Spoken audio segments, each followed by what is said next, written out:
अब परम संत की शरण में आने के बाद और मोक्ष मार्ग की जो इच्छा रखते हैं उनको कितना समर्पण करना चाहिए।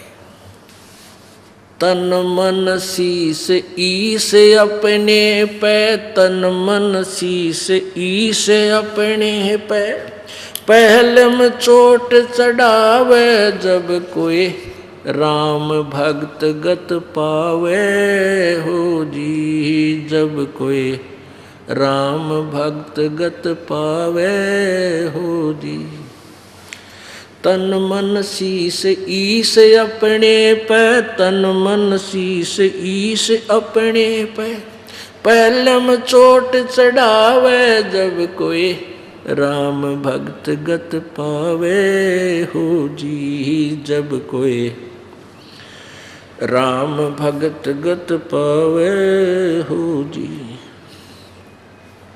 भाई सतगुरु तिलक अजप्पा माला, युक्त जटा रखवावे, सतगुरु तिलक अजप्पा माला, युक्त जटा रखवावे। जत को पीन सत का चोला, भीतर बेख बनावे जब कोई राम भगत गत पावे हो जी, जब कोई राम भगत गत पावे हो जी। भाई लोक लाज मर्याद जगत की, तृण ज्यों तोड़े बगावे, लोक लाज मर्याद जगत की, तृण ज्यों तोड़े बगावे। कामनी कनक जहर कर जाने, तब शहर अगमपुर जावे, जब कोई राम भगत गत पावे हो जी, जब कोई राम भगत गत पावे हो जी। कामनी कनक जहर कर जाने, तब शहर अगमपुर जावे, जब कोई राम भगत गत पावे हो जी, जब कोई राम भक्त गत पावे हो जी। तन मन शीस ईश अपने पे, तन मन शीस ईश अपने पे, पहलम चोट चढ़ावे जब कोई राम भक्त गत पावे हो जी, जब कोई राम भगत गत पावे हो जी। भाई जो पतिव्रता पति से राती, आन पुरुष ना भावे, जो पतिव्रता पति से राती, आन पुरुष ना भावे। बस पीहर में सुरत प्रीतम, न्यो कोई ध्यान लगावे, जब कोई राम भगत गत पावे हो जी, जब कोई राम भक्त गत पावे हो जी। भाई नंदा स्तुति मान बढ़ाई, मन से मारे गिरावे, निंदा स्तुति मान बढ़ाई, मन से मारे गिरावे। अष्ट सिद्धि की अटक न माने, वो आगे कदम बढ़ावे, जब कोई राम भक्त गत पावे हो जी, जब कोई राम भक्त गत पावे हो जी। भाई आशा नदी उलट के डाटे, आडा बंद लगावे, आशा नदी उलट के डाटे, आडा बंद लगावे। भव जल खार समुंदर माही, बोहर न खोड़ मिलावे, जब कोई राम भक्त गत पावे हो जी, जब कोई राम भक्त गत पावे हो जी। भाई गगन महल गोबिंद गुमानी, पलक माहे पहुँचावे, गगन महल गोबिंद गुमानी, गगन माहे पहुँचावे। नित्यानंद माटी का मंदिर, ये नूर तेज हो जावे, जब कोई राम भगत गत पावे हो जी। अब क्या बताते हैं, देखो नित्यानंद जी ये विष्णु जी के उपासक थे, और जैसा कि आपको बताया जाता है कि खेल का मैदान है ये भगवान वाला। अब जो जिला स्तर पर खेलते हैं उनके भी नियम वही हैं, और जो इंटरनेशनल स्तर पर चले जाते हैं खिलाड़ी, उनके भी मर्यादा और नियम यही होते हैं। तो ये सभी पर लागू है, ये इस तरह के जो क्रियाएं हैं तो सभी करेंगे तभी वो अपने इष्ट धाम को प्राप्त कर सकेंगे। पहले तो गुरु पूरा हो और फिर समर्पण हो। तन मन शीश कैसे देना होता है? सिर काट कर नहीं देना। एक गुरु के 4-5 चेले थे और उनको शिक्षा देते थे, यही सेम ही गाइड होता है, सबकी एक जैसी गाइडेंस होती है। भाई गुरु जी को की आज्ञा का पालन अवश्य करना चाहिए, तभी जो है शिष्य गुरु जी से लाभ प्राप्त कर सकता है। भाई जो गुरु बचन पे डट गे र कट गे फंद 84 के, कट गे फंद 84 के। वस्तु मिली ठोड़ की ठोड़, मिट गी मन पापी की दौड़। वस्तु मिली ठोड़ की ठोड़, मिट गी मन पापी की दौड़। भरम मिटे मथुरा काशी के, भरम मिटे मथुरा काशी के। भाई जो गुरु बचन पर डट गे र कट गे फंद 84 के। यानी इस तरह की कथाएं तो आम व्यक्ति भी बताता रहता है कि जो परम संत की बात को स्वीकार कर लेता है और गुरु जी के वचन का पालन करता है, आज्ञा का पालन करता है, वही गुरु जी जैसा भी जिस सत्र का वो गुरु है, वो उसका लाभ विशेष तभी प्राप्त करता है। तो एक दिन उस शिष्य गुरुदेव ने उन चेलों को यही कथा सुनाई, भाई गुरु जी की आज्ञा का पालन तो शिष्य नहीं करता, उसकी भक्ति नष्ट हो जाती है। और कुछ देर के बाद कहता है कि बच्चों आओ, तुम, एक मेरा आदेश है कि मेरे सिर में 5-5 जूते मारो। अब चेले राम फंस गए धर्म संकट में। अब भाई गुरु जी का नहीं हाथ कर दिया तो बात बिगड़ गई, और आज्ञा का पालन ना हुआ तो नाश हो गया। बैठे रहे, सन्नाटा छा गया। अब गुरु जी कहता है तुम नहीं क्या शिक्षा दिया करता मैं, भाई बस हो गए फेल सारे। अब बैठे रहे, एक चेला उठा, अपना जूता निकाल के और गुरु जी के चरणों के पास बैठ कर अपने सिर में 5 मारे, पट पट। अब गुरु जी कहने लगे भाई डंडी मत मारा, मैंने मेरे सिर में कहा था, तेरे में नहीं। तो वो चेला कहता है दास का शीश भी तो आप ही का तो है। तो ये विवेक से समर्पण करना है, इतनी ही बात है कि गुरु जी की आज्ञा का यही पालन है कि जैसे गुरु जी कहे उस प्रत्येक मर्यादा का पालन करें। अब गुरु जी क्या कहेंगे, बेटा भक्ति कराया करो, परमात्मा ना भूलियो, बुराई छोड़ दो, बीड़ी शराब मांस तम्बाकू मत पीना। जब तुम ये ना मानोगे तो फिर किसी भगत क्यों रेड हो, यहाँ आने का फायदा क्या तुम्हारा।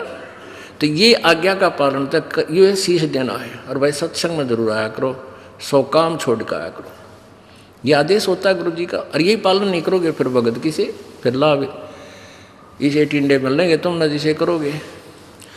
अब क्या बताते हैं, तन मन शीस ईस अपने पे पहले में चोट चढ़ावे, जब कोई राम भगत गत पावे। यानी ये ब्लाइंड फेथ का मार्ग है, भक्ति मार्ग। ब्लाइंड फेथ गुरु जी पर करना होगा।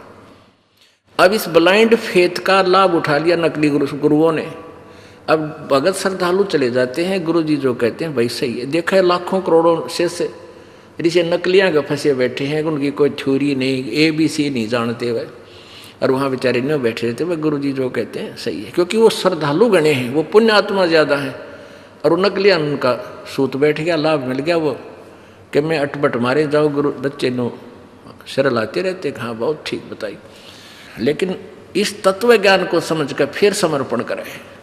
फिर अग्रम अग्रम नहीं रहने चाहिए। जिस दिन नाम ले लेते हो आप, उसके बाद नाम लेने से पहले हमने इतने ग्रंथ बना रखे, सारे पढ़ कर देख लो। बना तो भगवान ने रखे थे, हमने तो उनको सरलार्थ करके सिंपल वे से समझा के एक पुस्तक बना रखी है। पहले पूरी अपना सारा संशय दूर करके फिर नाम लेना चाहिए, फिर समर्पण करें जब आपका बात समझ में आ जाता है। और नाम लेने के बाद फिर तुम सोचते हो ऐसा नहीं होता, गुरु जी क्या बता रहे हैं ऐसा ठीक नहीं है, वहाँ भी आपका नाम खंड हो रहा है। फिर ब्लाइंड फेथ करना चाहिए आपने। गुरु जी जो करे फाइनल, क्योंकि आप तो बालक हो, गुरु जी एक टीचर होता है। आप टीचर किस दृष्टिकोण से आपको समझा रहा है, आपकी बुद्धि वहाँ पहुँच भी नहीं रही, इसलिए आप यूँ कह रहे हो ना ऐसा तो ना लगता, ऐसा तो ठीक नहीं है। तो ये नहीं होना चाहिए। ये तो नाम लेने तो पहले होना चाहिए आप में, उसकी पूरी क्लियर करो उस कंसेप्ट को, फिर नाम ले लो। तो क्या बताते हैं भाई, सतगुरु तिलक अजप्पा माला युक्त जटा रखवावे।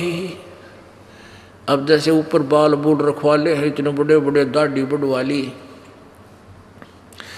या केवल एक कोपीन बांध कर सारा नहीं वस्त्र रहते एक लंगोट बांध लिया, कहते हैं ये लोग दिखावा करने की आवश्यकता नहीं है।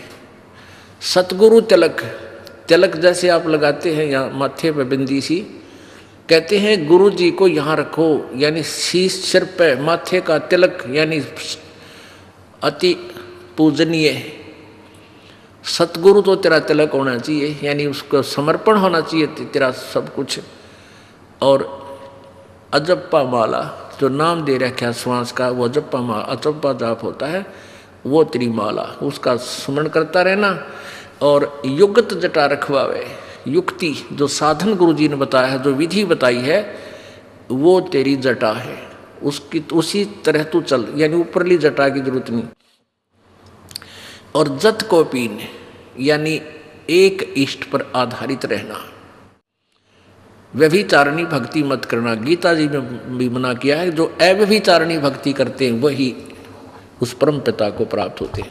व्यभिचारिणी भक्ति होती है एक इष्ट की बजाय 36 इष्ट, 36 देवताएं पूजा करे, वो व्यभिचारिणी। जैसे एक लड़की अपने पति पर आश्रित ना हो करके अन्य पुरुष गमन करती हैं तो वो व्यभिचारिणी कहलाती हैं। तो कहते हैं ऐसे नहीं चलेगा, केवल एक इष्ट और एक ही गुरु, नथिंग एल्स, जो वो बताओ वही करना होगा। तो यहाँ कहते हैं जत को पीन और सत का चोला, यानी पूरा खरा रहे, बकवाद नहीं करे, मन में दोष नहीं रखे, और भीतर वेख बनावे, अंदर अंदर साधु बने, बाहर दिखावा नहीं, नम्रता आवे, शुद्धता आवे, बुराई से दूर हो, चोरी चप्पा जारी नहीं करे, झूठ नहीं बोला, ये तेरा अंदर भेख बनावे। सत्य, सत का चोला भीतर भेख बनावे। फिर क्या कमाल करते हैं, क्योंकि ये मर्यादा करनी पड़ती है, लोक लाज मर्यादा जगत की, और तरण जो तोड़ बगावे।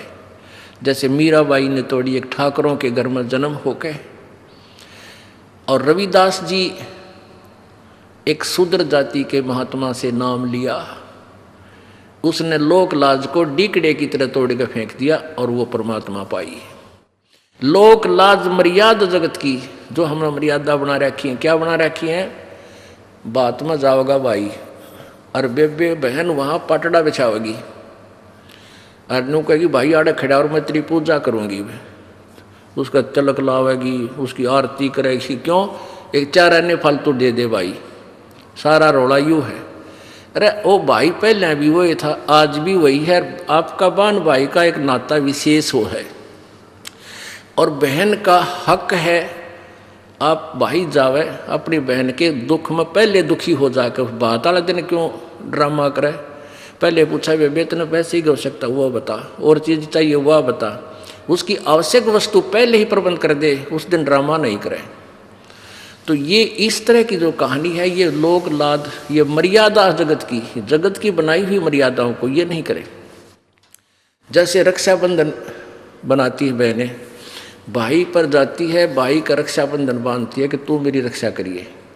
एक बहन कह रही थी रक्षाबंधन को मैं घर गई हुई थी अपने भाई का रक्षाबंधन बांधने के लिए, और भाई दुर्घटना में ग्रस्त हो गया, भाई की लाश मेरे पास आ गई। बताओ, वो ईब समझ में आवा है कि वो बेचारा मेरी रक्षा कहाँ करेगा जो अपनी ना कर सका। तो क्यों ना उस परमात्मा के बांधे हम जाकर रक्षाबंधन कबीर परमात्मा की शरण में आए, उस सूत्र से बन जाए जो सबकी रक्षा करता है। तो इस तरह की जो मर्यादाएं हैं ये हमने तरण की तरह, यानी डीकड़ा सा तोड़ कर फेंकना पड़ेगा।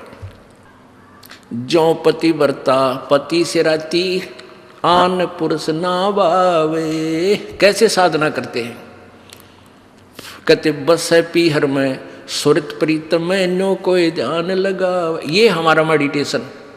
जैसे लड़की का ब्याह हो गया, शादी कर दी, पति के पास चली गई, फिर वह महीने 20 दिन के अपने घर के लिए अपने पीहर आ जाती है, मायके आ जाती है, तो उसका एक पल भी अपने पति से दूर मन नहीं होता, और ना घर क्या न बेरा उसके मन में क्या सोच रही है, क्योंकि स्वाभाविक होता है बच्चा जहाँ रहने लग जाता है वहाँ हर एक क्रिया में उसका ध्यान रहता है, भाई भैंस ना प्याई होंगी, फलाना काम ना कराया होगा, पति कदे भूखा रह गया हो, यानी 100 तरह की बता उस मन में उसको पता भी नहीं को वो क्या सोच रही है।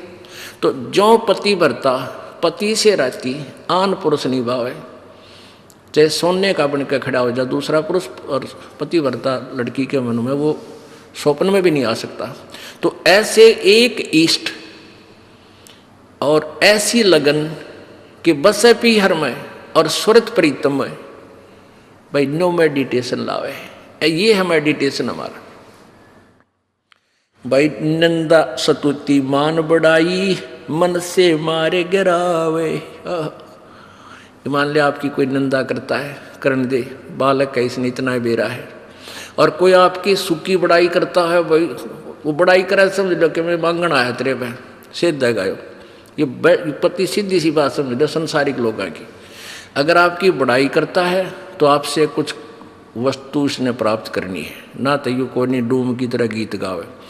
और वैसे कोई निंदा कर रहा है तो भाई यूँ करता है, कहाँ धक्के खान जावे है वहाँ के रखा है, देखो वो तीसरे दिन सत्संग में जावे है, वो निंदा करता है तो उसकी तरफ भी ध्यान नहीं दे, करने दे इसने, करता रहेगा। इसको क्या पता बालक है।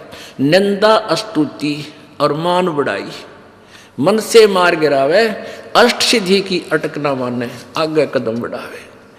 इन 8 सिद्धियां बेरा था कि इन 8 सिद्धि भी आ जाता तो भी इसकी तरफ ध्यान नहीं दे, भक्ति में मोक्ष की तरफ चले। बोलो सतगुरुदेव।